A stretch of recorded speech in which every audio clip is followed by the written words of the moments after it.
Well, hey, everybody, welcome back to Justifiably Proud Productions. I'm your humble host, Jim Farrell, and I'm excited and glad to be here with everybody today. Today is May 29th, 2023. It is Memorial Day 2023, and I'm glad to be back in the saddle here at Justifiably Proud Productions. Wanted to take a moment to thank those that paid the ultimate price for our freedoms. I know that I mentioned before that military wasn't a thing for me, but I truly respect and honor those that were and are willing to serve our great nation. And for that, I want to say thank you.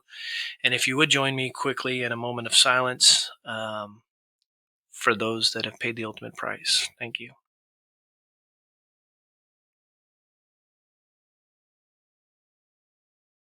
Thank you.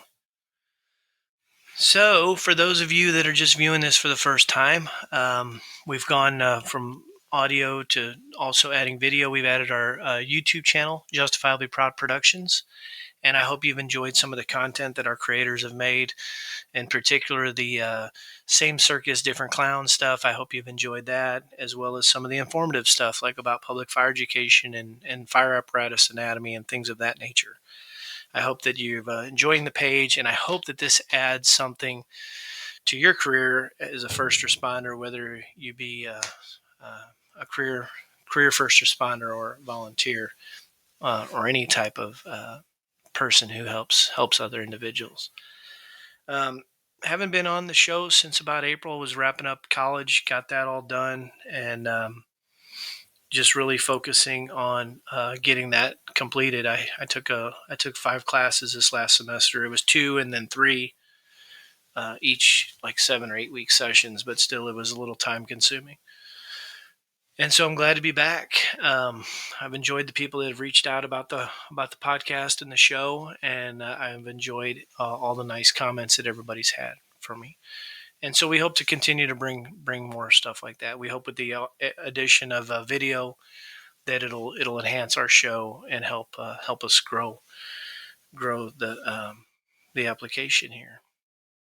One of the things I've been wanting to talk about lately is about the 16 life safety initiatives that were established by the National Fallen Firefighters Foundation after 9/11. You know, it seems that historically over the years we've always lost like 100 firefighters, and it's always usually due to stuff that could be preventable: heart attacks, heart disease, vehicle accidents, and situational awareness. And one of the meat and potatoes of this is we're talking about fire department standard operating procedures, you know. And I think that with all the distractions that we have of today, the economical impacts, family impacts, career issues with career and with your job and how things operate there. Sometimes we lose sight of those initiatives. You know, back in 2001, this was actually established, 2001 or 2002, right after 9/11, it was established. And, you know, our state didn't really adopt it until 2011, 2010, and made it mandatory for all Texas Commission on Fire Protection firefighters to go through the process and learn about the 16 life safety initiatives. And the goal is to make sure that everybody goes home, right? I'm sure everybody across the nation has heard that saying before. And I just think there's some distractions out there nowadays that help us distract us from making sure that that happens. You know, fortunately, looking at the fortunate or unfortunate, however you want to look at it, today, looking at the count, it was 28. We've lost 28 firefighters this year in 5 months. So we're hoping that keeping awareness about these things is going to bring the trend down, you know, and people doing their part to make sure that everybody goes home. But when we're talking about standard operating procedures, I don't think that a lot of people put a lot of emphasis in it or its importance. Many times, standard operating procedures were established because somebody screwed up. And you look at these and you're like, well, who did that? You know, who was the guy that did that to make that an SOP? You know, being in multiple departments, I've seen several different versions of SOPs. But the other thing is that a lot of the SOPs are based off standard practice. You know, acceptable practices, what the National Fire Protection Association requires, or what your employer, safety standards, OSHA requires, things of that nature. They're in place to make sure we don't hurt ourselves, accidentally, and that we're aware of our surroundings and all those things. Um, an example would be when I first was able to start driving fire apparatus. In the first couple departments I was in, it was an undertaking to have to be allowed to drive a vehicle. You had to spend a lot of time behind the wheel. You had to spend a lot of time. So in Missouri, we didn't have a specific driver's license to drive a fire apparatus, but you had to spend a lot of time behind the wheel, and then you had to know how to pump, and you had to prove to somebody that you knew what you were doing, and that those people would be willing to take a line in that you were pumping. And it's funny that sometimes I think for the most part everybody still does that, but nowadays fire trucks are just, it's like, okay, you set the parking brake, you put it in pump, you put it in drive, you set the parking brake, you put it in neutral, put it in pump, put it in drive, get out, open the tank to pump, open the recircuit. What do they tell you? Pull this line, don't pull any others, and throttle up to this, and we'll tell you if we need more. Well, they don't tell you about, hey, when you're flowing multiple lines, you need to switch your pressure governor over to pressure mode, or a lot of times people are told throttle up in pressure mode. In reality, you should throttle up in RPM mode and then switch over to pressure mode. That way it tells the truck, rather than hitting pressure mode every time and telling the truck, set it here, set it here, set it here, set it here, set it here, set it here, set it here, you're telling the truck in RPM mode. And then when you get to your desired pressure, you hit pressure mode, and that sets it. And that tells the truck that it needs to try to maintain that pressure. Now you throw in an incoming water supply that's giving you 60 psi, and there's just so many things that pumping apparatus takes. I mean, it's one thing to go pump a dumpster fire, and it's another thing to pump a working structure fire. And I just think that a lot of times with so quick paced world and all this stuff we have going on, that yeah, he's good to go or she's good to go, but really, like, I remember days in League City where, I mean, me and some of the guys would pull the truck out and just flow water and just test different stuff and see how valves worked. And I remember when I got hired in my current department, the chief called me in. He barely knew me. He was retiring a couple weeks later, couple months later. His recommendation to me was to climb up, down, and all around these trucks, because if you want to move up, you need to know how all this stuff works. And I don't know why he told me that, but he told me that, and I took that to heart. And you learn how a pressure transducer works, and you learn how the foam system works and all that stuff. It's not just about hitting a button; it's about knowing that what the system's doing to inject foam into your system or whatever. And so I think there's a lot of stuff we take for granted when it comes to SOPs. Now, you think that your first you start off as, let's say you start off as a volunteer firefighter, and you make it up the ranks and you start becoming more involved in the administrative side of the department.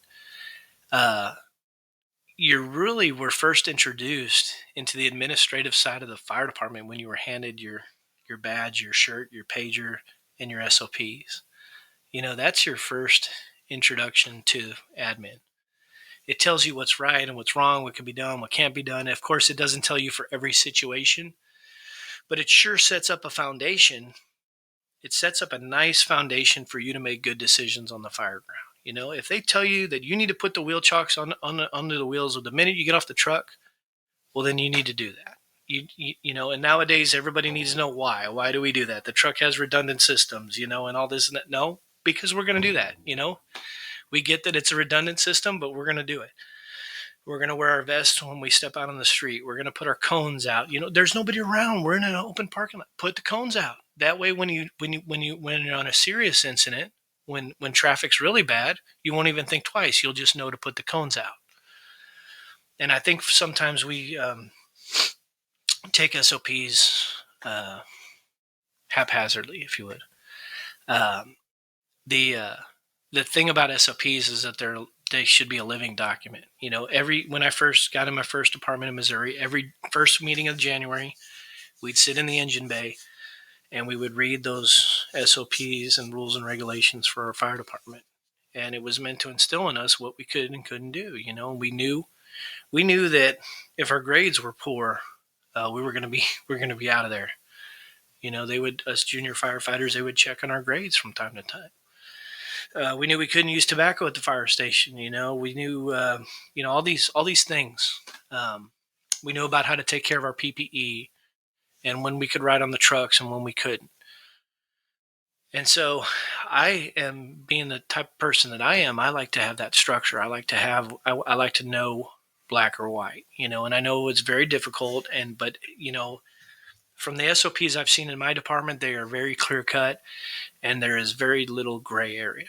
And that's come with years of renewing and consistently looking at, hey, you know what? We don't have that type of apparatus anymore. Does this need to be in here?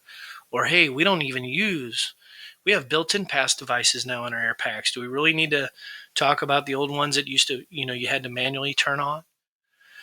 And we shouldn't discount SOPs.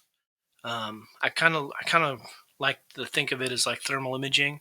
When I first got really heavily involved with thermal imaging, everything was either dark or light, and it told me whether it was hot or cold. And nowadays, thermal imagers have orange, pink, purple, red, all these colors, and I find it highly unlikely that in the heat of the moment, you're going to be able to determine, or why you would even care, that shade of purple means it's 1200 degrees in here. It's either hot or it's not. And I like to think that way with the SOPs, is it black or white? And there's probably stuff in your department that doesn't need to be in there, but there's probably a lot of good stuff that does, and some of it's, again, based off best practices. Some of it's based off of national fire protection standards, local ordinances, all that kind of stuff. And when you look at SOPs, it's really the heart of the matter. When I got hired, when you're a new guy and you work with 120 people, you get to know them. It's a lot easier to know everybody growing up the ranks. And now that you're kind of at the top, you're looking down and there's people you don't even know their names, and it's sad, but I think that's another reason why we have these types of documents, to make sure. There's a lot of firefighters in my work that I know, their families that I know, but there's a lot of them that I don't know. And those SOPs and our best practices really make sure that everybody goes home, no matter whether we know them or not. But in our department, and probably like many of yours, is that we have people retiring so often and we're hiring so often that it's just hard to keep up with who the new people are, And of course, when I got hired, there was 120 firefighters, for example, and now there's 181. So there's a lot more personnel now to manage or to know about. And then, of course, when you're focused on your own duties, you're not in the trucks, you're not in the stations. It's kind of more difficult to get to know everybody. But again, the heart of the matter is the SOPs, and they make sure that even if I arrive on scene, which is not out of my norm, and I take command of a scene, that I'm still going to follow those same policies and procedures that those firefighters are going to use when they arrive on scene. So it really sets a foundation and the tone for a good working environment when somebody's having a tough emergency at their house. So I would like to encourage our listeners and our viewers to think about their SOPs, maybe take a moment to look at them. Take a look and see if there's stuff that can be outdated and removed. What I'm trying to encourage is for people to be active in the process, And like I said, you don't have to be a captain, a chief, or whatever, assistant chief to enforce and to know the SOPs. You get the first day you start. Here's your SOPs. These are the rules. These are what you can do. This is what you can't do. Don't be doing this stuff that you can't do. And it doesn't change as you move up or spend more time in the department.